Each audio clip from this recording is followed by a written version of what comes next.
வணக்கம் குருஜி. வணக்கம் சார். சனி வக்ரம் உங்களோட பார்வையில் எப்படி இருக்கு? சனி பகவான் இப்போ 26/7/2026 முதல் டிசம்பர் 10 வரைக்கும் கிட்டத்தட்ட ஒரு 138 நாள் வக்ரகதியில் இருக்கார். இந்த வக்ரம் அப்படிங்கிறது என்ன அப்படின்னா, சாதாரணமாகவே சூரியனுக்கும் சனீஸ்வர பகவானுக்குமே டிஸ்டன்ஸ் ஜாஸ்தி, உங்களுக்கே தெரியும். இப்போ இது வக்ரம் அப்படிங்கும்போதே ஒரு இழுவைன்னு சொல்லுவாங்க. எப்படின்னா சூரியனோட ஆற்றல் வந்து இந்த சனீஸ்வர பகவானை கொஞ்சம் இழுக்கிறதுனால அந்த வக்ரகதியில் அது பின்னோக்கி செல்கிற மாதிரி ஒரு பிம்பம். ஆக்சுவலாக பார்த்திங்கன்னா அந்த நட்சத்திர நகர்வு தான் இருக்குமே தவிர பெருசாலாம் இது இருக்காது. அப்போ நிறைய பேர் வந்து என்ன சொல்லுவாங்கன்னா பின்னோக்கி செல்வது அப்படிம்பாங்க. பின்னோக்கியெல்லாம் செல்லவே செல்லாது. எப்படின்னா இந்த வக்ரம் அப்படிங்கிறது பார்த்திங்கன்னா, இப்போ ஒரு ஹைவேஸில் நீங்கள் போயிட்டுருக்கீங்க, ஒரு பஸ் போயின்னு இருக்குது, உங்கள் பஸ்ஸு பின்னாடியே வந்துட்டுருக்கு, ரெண்டும் கிட்டத்தட்ட ஒரு ஈக்குவல் இதில் போயிட்டுருக்கு.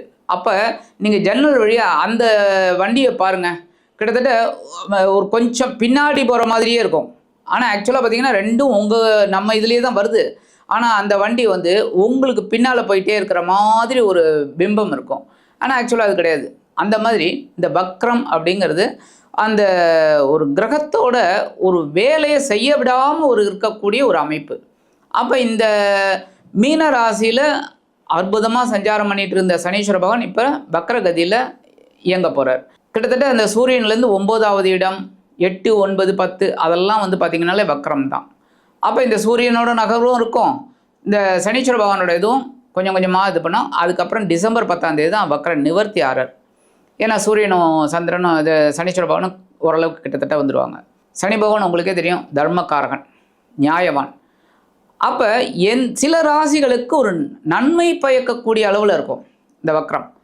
சில ராசிகள் கொஞ்சம் எச்சரிக்கையாக இருக்கிற மாதிரி இருக்கும், அவ்வளோதான். ஆக இந்த சனி பகவானோட வக்ரகதி இந்த தடவை பார்த்திங்கன்னா அதே ராசியில் தான் இருக்குது. அதனால் பிரச்சனையே கிடையாது. உத்திரட்டாதி நட்சத்திரத்திலே தான் அவர் வக்ரகதி அடையிறார்.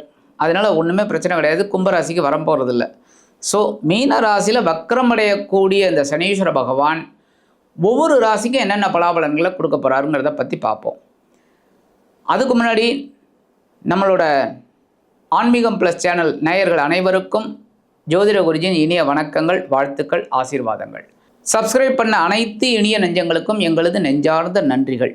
அதேமாரி ஜாதகம் பார்க்கணுன்னு வர்றவங்க என்னோடய வாட்ஸ்அப் நம்பர் கொடுத்துருக்காங்க, அதில் வாங்க. இப்போ இந்த பதிவுக்கு போகலாமா? மேஷராசிக்கு வந்து சனி வக்ரம் ஆகிறார் 12ஆம் இடத்துல. அதாவது ரேவதி நட்சத்திரத்திலிருந்து உத்திரட்டாதி நட்சத்திரம் வரைக்கும் 3ஆம் பாதத்தில் 4ஆம் பாதம், அதுக்கப்புறம் உத்திரட்டாதி 1, 2 பாதம்.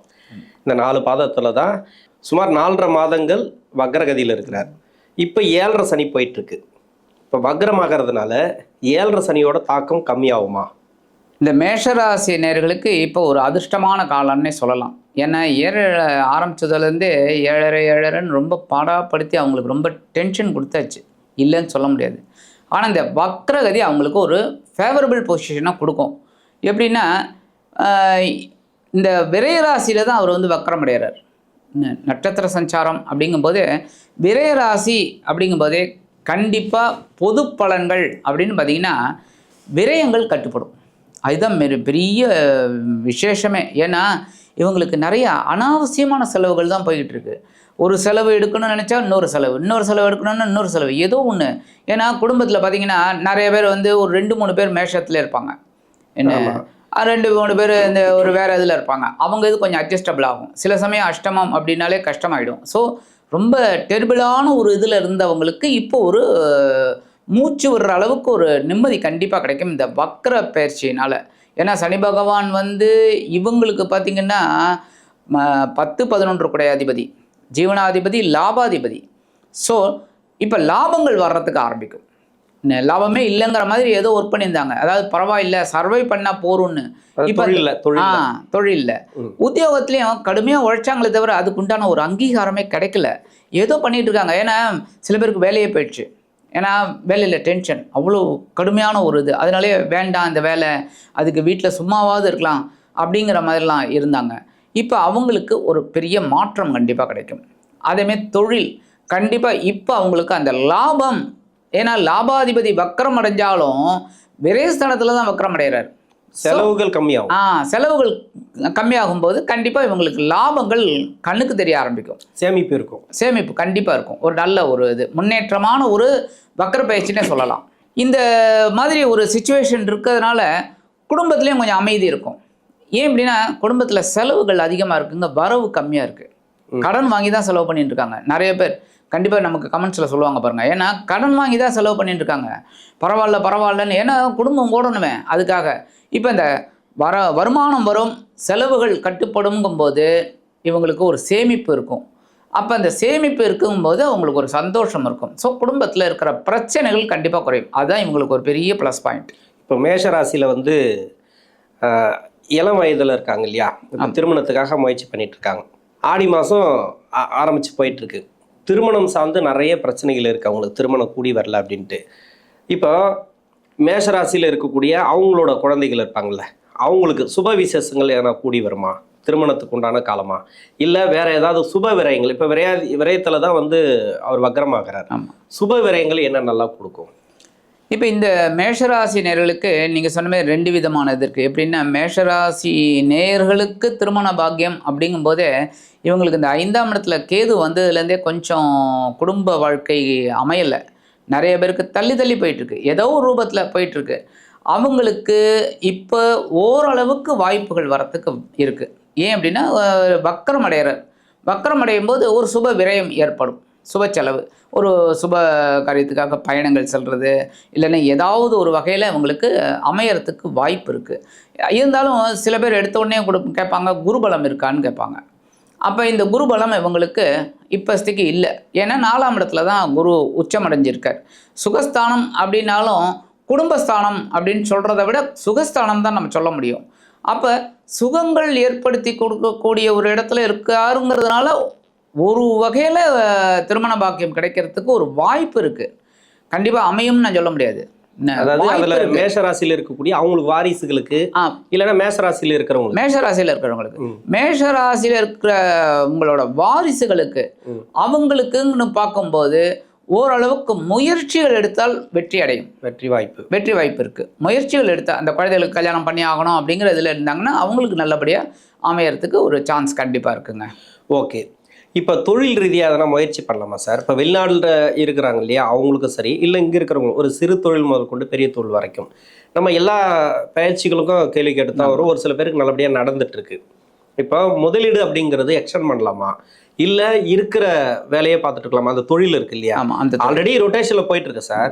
இப்போ ஒரு சிலது வந்து இந்த மாதம் சனி பகவான் வக்கரமாகிறாரு, ஒரு 4 மாதத்துக்கு முதலீடே போடாமல் இருக்க முடியாது இல்லையா. ரொட்டேஷனில் போகிறது ரொட்டேஷனில் போகலாமா? இன்னொன்று வந்து புதிய முதலீடு எதனா போடலாமா, இல்லை புது தொழில் ஆரம்பிக்கலாமா? நிறைய பேருக்கு வந்து இப்போ இந்த ராகு தசையில் இருக்கிறவங்க, செவ்வாய் தசையில் இருக்கிறவங்க வரிசையாக நம்ம சொல்லிட்டு தான் வரோம். அது சம்மந்தமாக அவங்களுக்கு வந்து திடீர்னு வந்து ஒரு வேலையை விட்டுட்டு தொழில் ஆரம்பிக்கலாமான்ற ஒரு எண்ணம் வரும். இது எல்லாமே இதில் தான் வருது. தொழில் ஆரம்பிக்கலாமா, இல்லை முதலீடு எக்ஸ்டெண்ட் பண்ணலாமா, ஏதாவது ஒன்று அது சம்மந்தமாக நீங்கள் கொஞ்சம் சொல்லுங்கள். இந்த காலகட்டம் அப்படிங்கும்போதே வக்ரகதியில் இருக்கிறதுனால தாராளமாக அவங்க இன்வெஸ்ட்மெண்ட் பண்ணலாம், தைரியமாக இறங்கலாம், புதிய முதலீடு. ஆமாம், ஏன்னா இந்த காலகட்டத்தில் தான் இந்த குரு பகவானும் அதிசாரம் போகிறார். அப்போ இவங்க இன்வெஸ்ட்மெண்ட் பண்ணலாம் தாராளமாக. ஒரு புதிய தொழில் தொடங்கலாம்.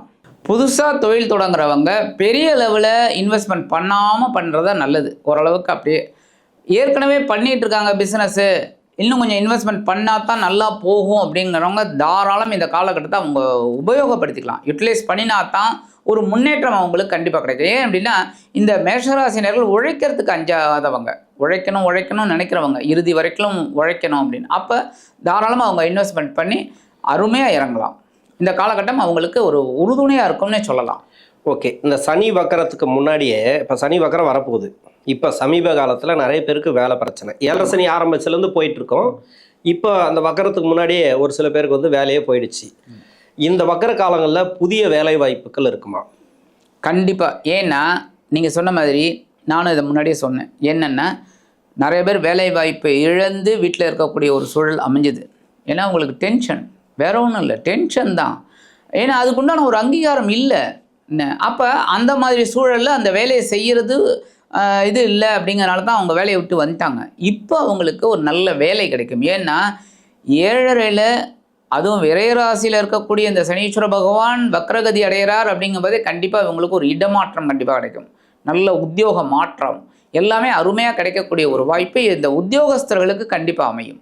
ஓகே, இப்போ நம்ம இது வந்து வேலை போனவங்களுக்கு, ஆமாம், ஏற்கனவே வேலையில் இருக்கக்கூடிய பிரச்சனையில் இருக்கிறவங்களுக்கு இப்போ சமீப காலமாக நிறைய எதிர்பார்ப்பு இருக்கும் அவங்களுக்கு. இப்போ நல்லாவே இருக்கும், தசா புத்தி நல்லாவே இருக்கும் அவங்களுக்கு. சுய ஜாதகத்தில் சனி அமர்ந்த இடமும் நல்லா இருக்கும். இப்போ வக்ர காலத்தில் ஏதாவது ஒரு ப்ரொமோஷன் எதிர்பார்க்கலாம். இப்போ நல்லபடியாக போயிட்டுருக்கு அப்படின்னா அவங்களுக்கு ப்ரொமோஷன் எதிர்பார்த்துட்டு இருக்கலாம். நல்லா போயிட்டு இருக்கு சார், எனக்கு வேலை நல்லா போயிட்டு இருக்கு சார், நீங்கள் என்னென்னவோ பேசுறீங்க அப்படின்லாம் ஒரு சில பேர் சொல்லலாம். கண்டிப்பாக. ஏன்னா 7.5 சனி போயிட்டு இருக்கு அப்படின்ட்டு ஒரு சில பேர் பயங்காட்டிட்டு இருக்காங்க இல்லையா. ஒரு சில பேருக்கு பிரச்சனைகளும் நடந்துட்டு இருக்கு, அது அவங்க சுய ஜாதகம். கண்டிப்பாக. இப்போ நல்லபடியாக போயிட்டு இருக்கு இல்லையா. நிறைய, அதாவது ரொம்ப சொல்லலை, ஒரு சில பர்சன்டேஜ் பேர் வந்து அவங்களுக்கெல்லாம் ப்ரொமோஷன் எதிர்பார்க்குறாங்க, வேலை மாற்றங்கள் எதிர்பார்க்குறாங்க. இது அரசாங்கம் இருந்தாலும் சரி, தனியார் துறையில் இருந்தாலும் சரி. இவங்களுக்கெல்லாம் எப்படி இருக்கும், அதாவது தசாபுத்தி சரியாக இருக்கக்கூடிய நபர்களுக்கு? கண்டிப்பாக ரொம்ப அருமையான கேள்வி. ஏன்னா நீங்கள் சொல்கிற மாதிரி தான் அஷ்டமத்து சனியிலே கூட நிறைய பேர் நல்லா இருக்கக்கூடிய ஒரு சூழலும் இருக்குது. அதேமாதிரி 7.5லையும் நல்லா இருக்கக்கூடிய ஒரு சூழல், திருமண பாக்கியம் எல்லாமே நிறைய பேருக்கு நடந்திருக்கு, இல்லைன்னுலாம் சொல்ல முடியாது. ஏன்னா நீங்கள் சொன்ன மாதிரி இந்த தசாபுக்தி அவங்களுக்கு ஃபேவரபுளாக இருக்கும்போது அடி வாங்கிடும். ஏன் அப்படின்னா சில இது பார்த்தீங்கன்னா உங்களுக்கே தெரியும். எப்படின்னா ஒரு இம்பார்ட்டண்ட் இது, ஒரு பதவி ஏற்றுக்கணும், இல்லை நீங்கள் ஒரு ஆஃபீஸில் போயிட்டு ஒரு ஜாயின் பண்ண போகிறீங்க. உங்களுக்கு அப்போ பார்த்தீங்கன்னா உங்களுக்கு எத்தனை மணிக்கு டைம் கொடுக்குறாங்கன்னா 10 மணி, 9:10 ராகு காலம். 10 மணிக்கு நீங்கள் அங்கே சைன் பண்ணணும் உங்களோட அப்பாயின்மெண்ட் ஆர்டரில். அது உச்சிதமா? ஆமாம், உச்சிதம் இல்லை. நம்ம ஜாதகம் பார்க்கறதுக்கு டைம் எல்லாம் பார்ப்போம், அதாவது நேரங்காலம் பார்ப்பாங்க. நம்ம பாட்டு ஒரு டைம் சொல்லுவோம், சார் ராகு காலம் இருக்கு சார், யமகண்டம் சார் அப்படின்னு சொல்லுவாங்க. இன்னொன்று என்னன்னா, பொருத்தம் பார்க்கறதுக்கு ஒரு முக்கியமான ஒரு செயலுக்கு மட்டும் நம்ம அந்த நேரங்காலம் பார்க்கலாம். இல்லைன்னா அந்த அப்பாயின்மெண்ட் கொடுத்துட்டு போகலாம், இல்லை அவங்க கிட்ட கேட்டே கூட பண்ணுறது தானே பண்ணலாம். அது மாதிரி எல்லாம் இருக்கிறாங்களா, அதை தான் சொல்ல வரீங்க. அதான் அப்போ இந்த மாதிரி அவன நேரத்தில் ஹோரை நல்லா இருக்கான்னு பார்த்தாலே போகிறோம். ஹோரை தான் ரொம்ப முக்கியம். ஏன்னா அந்தந்த கிரகங்களோட தாக்கங்கள் அப்படியே அந்த 1 hour அது விழும் டெய்லி, அது ரொட்டேஷன். ரொம்ப அற்புதமான ஒரு கணிப்பு நம்மளோட முன்னோர்கள். அப்போ அந்த ஹோரை நல்லா இருக்குது அப்படிங்கும்போதே நீங்கள் ராகு காலம் யமகண்டத்தை பற்றி பார்க்கவே வேண்டாம். ஹோரை சுக்கிர ஹோரை, புத ஹோரை, வளர்பிறை சந்திர ஹோரை, என்ன குரு ஹோரை, கரெக்டாக அந்த 10லேருந்து 11 குரு ஹோரைன்னு வச்சுக்கோங்க, கையெழுத்த கண்ணை மூடிட்டு போட்டுடலாம். ஏன்னா உச்சிதம். அந்த மாதிரி தசாபுக்தி நல்லா இருக்கிறவங்களுக்கு பார்த்தீங்கன்னா ப்ரொமோஷன் அது இது எல்லாமே நல்லபடியாக அமையும் இந்த சனி வக்ர பயிற்சியில். அப்படி தசாபுக்தி கொஞ்சம் அப்படி முன்ன பின்ன இருந்தால் கூட இது வக்ரகதி அப்படிங்கும்போதே இவங்க கரெக்டாக மூவ்மெண்ட் பண்ணினாங்க அப்படின்னா அவங்களுக்கு உண்டான அங்கீகாரம் கண்டிப்பாக கிடைக்குங்க. ஓகே, பரிகாரம் அப்படிங்கும்போதே இந்த மேஷராசினியர்கள் இவங்களுக்கு வந்து லாபாதிபதி, ஜீவனாதிபதி, 10-11 கூட அதிபதி அப்படின்னாலே ரொம்ப வந்து முக்கியமான ஒரு தர்மவான் வந்து சனீஸ்வர பகவான். அப்போ சனீஸ்வர பகவான் காயத்ரி சொல்கிறது ரொம்ப விசேஷம். தினந்தோறும் சொல்கிறது நல்லது. இந்த 140 நாளும் சொன்னாலே இவங்களுக்கு அப்படியே ஸ்டெப் பை ஸ்டெப் அவங்களுக்கு ஒரு நன்மை கிடைக்கும், வளர்ச்சி கிடைக்கும். என்ன ஒரு 2 லைன், ஓம் காகத்வஜாய வித்மகே கட்கஹஸ்தாய தீமகி தன்னோ மந்த பிரச்சோதயாத், அதை மட்டும் சொன்னாலே போகிறோம். இவங்களுக்கு வேறு ஒன்றுமே பெரிய ஒரு இதுவே வேண்டாம். ஏன்னா நல்ல ஒரு டைம் இப்போ. அதனால் இந்த மேஷராசி நேயர்கள் இந்த சனி பகவான் காயத்ரி சொன்னாலே ரொம்ப விசேஷம். எவ்வளோ தடவை சொல்கிறது அப்படின்னா உங்கள் சௌகரியம். மினிமம் ஒரு 27 தடவை சொல்கிறது ரொம்ப நல்லது. அதுக்கு மேற்கொண்டு சொல்கிறது அவங்கவுங்க சௌகரியம். ஆக இந்த சனி பகவான் காயத்ரி சொன்னாலே இந்த மேஷராசி நேயர்களுக்கு சனி பகவானின் வக்ர காலம் அற்புதமான ஒரு முன்னேற்றத்தை கண்டிப்பாக கொடுத்து அவர்களது மன நிம்மதியை கொடுக்கும் என்று கூறி விடைபெறுகிறேன். நன்றி.